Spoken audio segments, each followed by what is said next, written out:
Hello, Jacksons. You're welcome back. It is a beautiful morning here. And I'm receiving fresh air.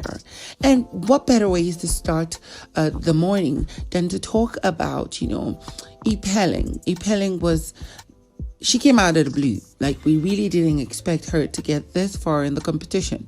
So I want to give her kudos for, doing her best, fighting for her spot, and getting to be the first person to be pushed into the finale. Now, of course, the most interesting thing about Ipeleng, or the thing we actually spoke about Ipeleng the most, was when her and Lukay did all they did in the house. The smooshes, the touches, the intensity of stuff's being done. Y'all know all about it. And, even when Lukay got evicted, he said he would be waiting for her. And we saw how it was difficult for her to move on to another person because she had, in her heart and probably physically, pledged allegiance to Lukay, even collecting a bracelet of promise from him. And then we now found out, shockingly found out that he was married and having 2 or 3 kids. Now, this was after we saw the post of a woman who took a picture with him and said, "The father of my kids," and they had shown pictures of the both of them and 2 kids or 3. And then, of course, he went viral from there. And then we noticed how he unfollowed Ipeleng after seeing that she somewhat have moved on by having to kiss Miracle. And now she came out when she was evicted, I think day before yesterday.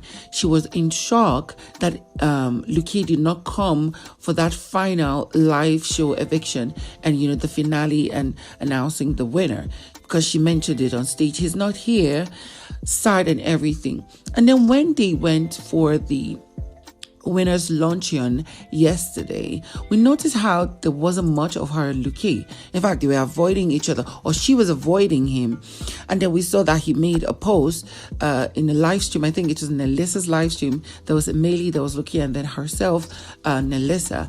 And he kept saying that he was not married. He doesn't have any kids, that it's all rumors and stuff. While on the other end, Mmeli was laughing and saying, "Oh no, he's married, he has 2 kids and stuff."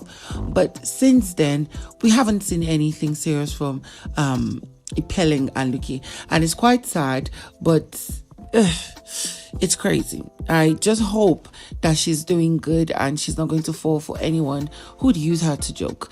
Left for me, I think she should actually fall in the arms of Miracle, because this guy wants to use money to spoil her and, pamper her and all that.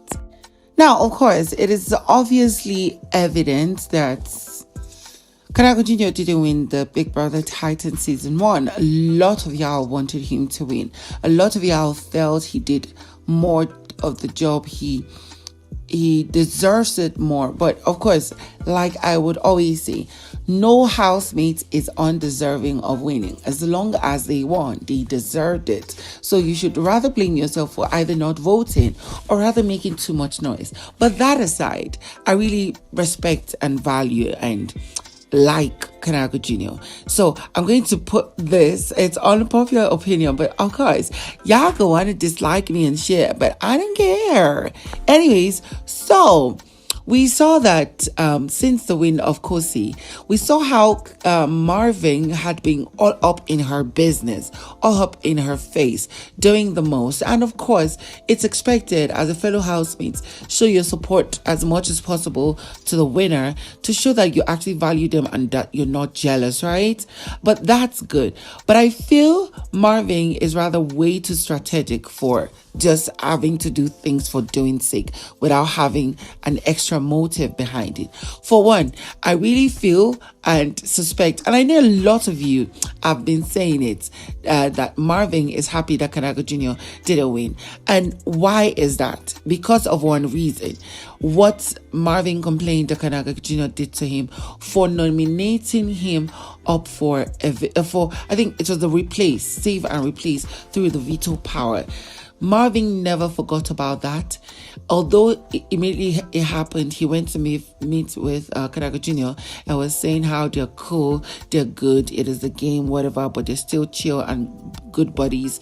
But then from that day to the point that Marvin was evicted from the show, he kept talking about it. After he left the show, he kept talking about it. It's something that has hurt him and he wanted a way to pay back. And maybe it was from the way he didn't really evidently crazily go all out congratulating Kanaga Jr. for coming first runner up and stuff, but going all up in Khosi's business with. Y'all saw what he did yesterday, right? During the luncheon, of course, a lot of people were bringing Khosi gifts, but he came through to give her an exercise, one of those protein blah blah blah old y'all who gym take.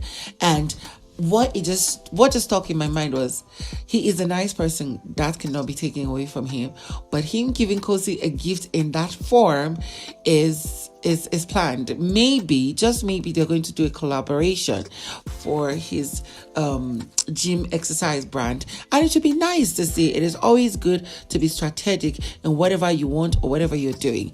Now, seeing that Khosi is the winner, she has basically the strongest visibility and traction online and offline. He wants to savor the moment by becoming one of our best buddies going on, and we like it, but we know he's glad that Kanaga Jr. didn't win.